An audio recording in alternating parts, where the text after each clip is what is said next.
Hey everyone, this is Mominul and welcome back to my YouTube channel Popo Rider. Yeah. Everybody knows that I'm breaking down. Everybody knows I ain't faking now.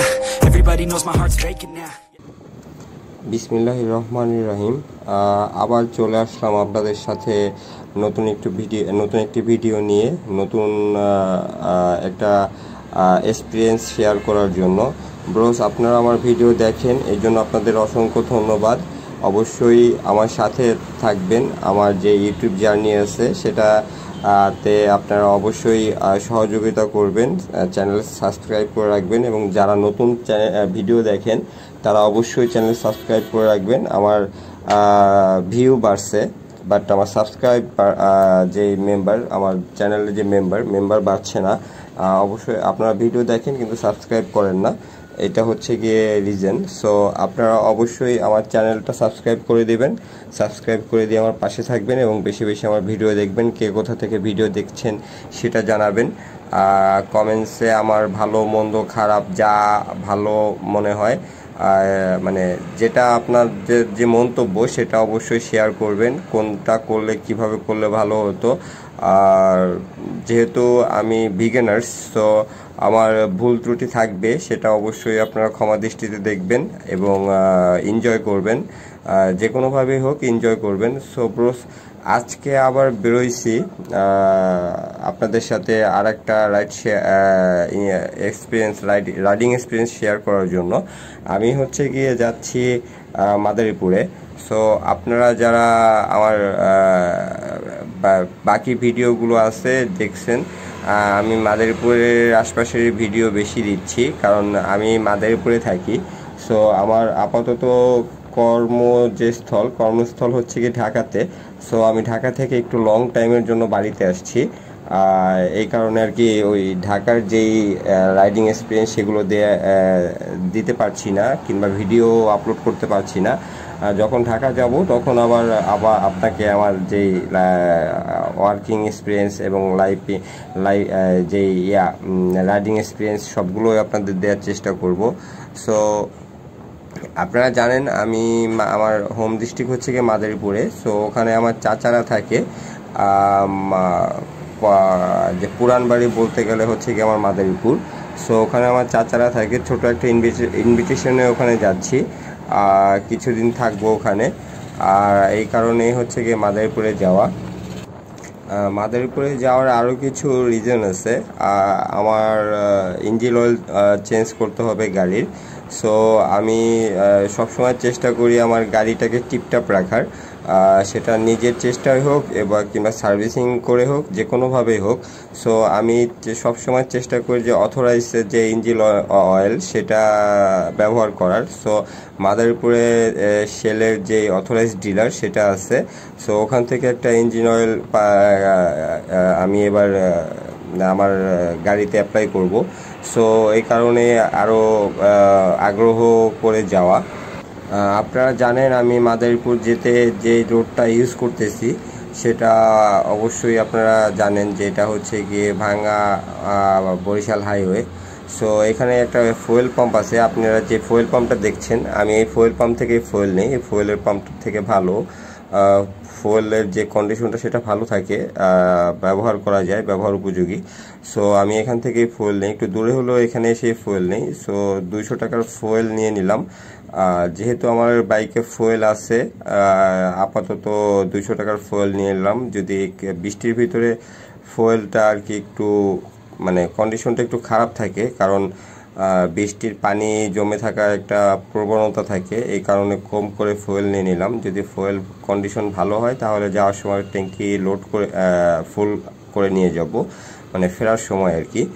So এই হচ্ছে গিয়ে ব্যাপার। আর আপনাদের আর একটা information দেওয়ার চেষ্টা করি, আপনারা যারা বরিশাল হাইওয়েতে ফুয়েল আপ করবেন তারা আমার দেখানো পাম্প থেকে ফুয়েল আপ করতে পারেন। এই ফুয়েল আপ এই ফুয়েল পাম্পটার ফুয়েল ভালো থাকে। আর এলাকা ভিত্তিক যে ফুয়েল পাম্পগুলো আছে, ফুয়েল পাম্পগুলো সাধারণত ভালো থাকে না। এরা বিভিন্ন জিনিস মিক্স করে ওই ফুয়েলের সাথে, অথবা বৃষ্টির ভিতরে যে রিজার্ভ ট্যাঙ্কি আছে ফুয়েলের, ওইটা থেকে পানি লিক হয়ে ফুয়েলের সাথে পানিও ঢুকে যায়, এতে গাড়ির ইঞ্জিনের ক্ষতি হওয়ার সম্ভাবনা থাকে। সো আমি যেটা থেকে ফুয়েল নিলাম, আপনারা ওটা থেকে ফুয়েল নিতে পারেন। আশা করি আমার যেখান থেকে ফুয়েল নিয়েছি সেটা থেকে ফুয়েল নিলে ফুয়েলের যেই ইস্যুটা, সেই ইস্যুটা থাকবে না। আর যারা ফুয়েল ইনজেক্টর গাড়ি ইউজ করেন তাদের জন্য এই ফুয়েলই আরও বেটার, কারণ ফুয়েল ইনজেক্টর গাড়িতে যদি ফুয়েলে ময়লা থাকে তাহলে ইনজেক্টরে ঝামেলা করার একটা ইয়ে থেকে যায়। সো আমার বাইকটা ফুয়েল ইনজেক্টর বাইক। সবসময় ফুয়েল আপ করার সময় আমি এটা খেয়াল করি কিংবা লক্ষ্য রাখি যে আমি যে ফুয়েলটা দিচ্ছি সে ফুয়েলটা কতটুকু ভালো। সো আপনারাও এই দিকগুলো বিবেচনা করে ফুয়েল আপ করবেন, যাতে আপনার গাড়ির কোনো অনাকাঙ্ক্ষিত ইস্যু না হয়। যারা এফজেড গাড়ি ইউজ করেন তারা অবশ্যই জেনে থাকবেন যে এফজেড গাড়ির যে মিটার ইনফরমেশন ফুয়েলের, সেটা প্রপারলি দেয় না কিংবা ভালোভাবে দেয় না। এটা হচ্ছে গিয়ে এফজেড গাড়ির একটা জন্মগত সমস্যা। সো এফজেড গাড়িটা যেরকম ভালো, আরামদায়ক, কমফোর্টেবল, কিন্তু কন্ট্রোলিংয়ের দিক দিয়ে যে কোনো দিক দিয়ে কমফোর্টেবল, কিন্তু কিছু কিছু দিক আছে যেগুলো ইয়ামাহা যদি আপগ্রেড করতো তাহলে ভালো হতো। আমি যে রাস্তা দিয়ে ঢুকলাম সেটা হচ্ছে কি মাদারীপুরের রোড। এই যে সোজা যেটা হাতের বাইরে দিয়ে যেটা ঢুকলাম, এটা মাদারীপুরের রোড।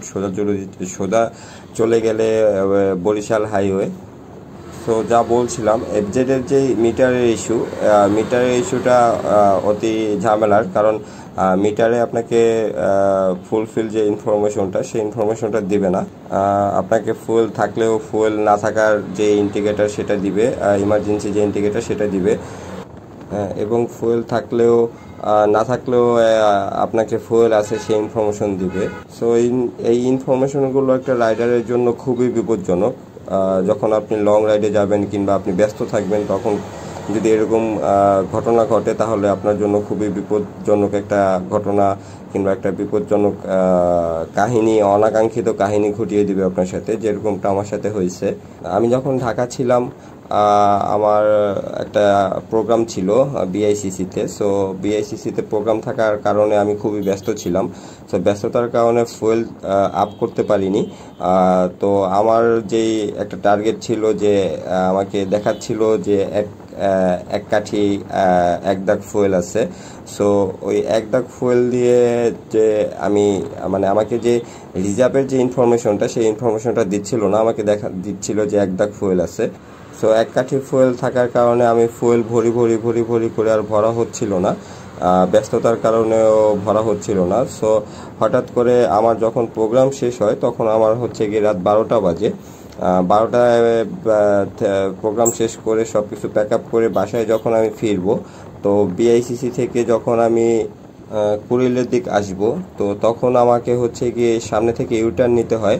তো আমি ইউটার্ন নিতে গিয়ে হঠাৎ করে মাঝপথে ওই রাত 12টার সময় আমার গাড়ি অফ হয়ে যায়। সো আমি খুবই বড় একটা বিপদে পড়ি। তো বিপদে পড়ার পরে হঠাৎ করে ওখানে কি করব না করব ভেবে পাচ্ছিলাম না, এবং অনেক রাত হয়েছিল। আশপাশ থেকে কাউকে দাঁড়া করিয়ে যে হেল্প নিব সেই সাহসও পাচ্ছিলাম না, যেহেতু রাতের বেলা ঢাকা শহরের যেই দুর্ঘটনাগুলো, ছিনতাই আবিজাবি যেগুলো হয়, সেগুলো অধিকাংশই রাতের বেলায় হয়। তো আমি ওরকম সাহস পাচ্ছিলাম না যে কারোর কাছ থেকে কাউকে দাঁড়া করিয়ে হেল্প নিব। পরবর্তীতে দুইজন বাইকার্স এসে আমার থেকে কিছুটা দূরে গাড়ি দাঁড়া করিয়ে আমাকে অবজার্ভ করে যে আমি কি আদৌ বিপদে পড়ছি কিনা, নাকি আমার কোনো ট্র্যাপ ওইটা। তো তারা যখন বুঝতে পারে আমি সত্যি বিপদগ্রস্ত, তো আমার কাছে আসে এবং আমাকে জিজ্ঞাসা করে যে ভাই কি হয়েছে, এবং আমি তাকে পরবর্তীতে বলি যে আমার ফুয়েল শেষ হয়ে গেছে। সো তারা আর কি অনেক কষ্ট করে আমাকে 1 বোতল ফুয়েল ম্যানেজ করে দেয় সেই রাতে। দেন আমি বাসায় ফিরতে পারি, না হলে আমার খুব বাজে একটা অবস্থা হয়ে যেত ওই রাতে, কারণ অনেক দূর থেকে আমি কুলিল বিশ্ব রোড পর্যন্ত গাড়ি ঠেলে আনা সম্ভব ছিল না আমার পক্ষে, যেহেতু সারাদিন প্রোগ্রামে ছিলাম, অনেক টায়ার্ড ছিলাম। সো আমার খুবই একটা মানে হেল্প করছে তারা, আনমন অনুযায়ী যে হেল্পটা করছে এটাই আমার কাছে অনেক বড় পাওয়া ছিল। কারণ ঢাকায় যারা নাইট রাইড করে তারা ঢাকায় বুঝতে পারে যে ঢাকায় কি রাতে যে পরিমাণের বিপদ আপদ কিংবা যে পরিমাণের ছিনতাই হয় সেটা আমার সাথেও হতে পারত। তো এই কারণেই এসিআই মোটরস কিংবা ইয়ামাহাকে আমার একটা দাবি যে আপনাদের গাড়ির যেই ইস্যুগুলো আছে যেগুলো মানুষকে বিপদে ফেলতে পারে সেগুলো একটু ঠিক করে সমাধান করার চেষ্টা করবেন।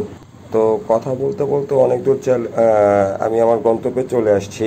জানি না ভিডিওতে কে কাকে কতটুকু মজা দিতে পারছি। যদি একটু ভালো লেগে থাকে তাহলে একটা লাইক এবং শেয়ার করে দিবেন আমার ভিডিওটা, এবং সাবস্ক্রাইব করে বেল আইকন অন করে রাখবেন যাতে নতুন নতুন ভিডিও এবং নতুন নতুন এরকম ইনফরমেশন এবং নতুন রাইডিং এক্সপিরিয়েন্স আপনাদের সাথে শেয়ার করতে পারি এবং সেগুলো আপনারা উপভোগ করতে পারেন।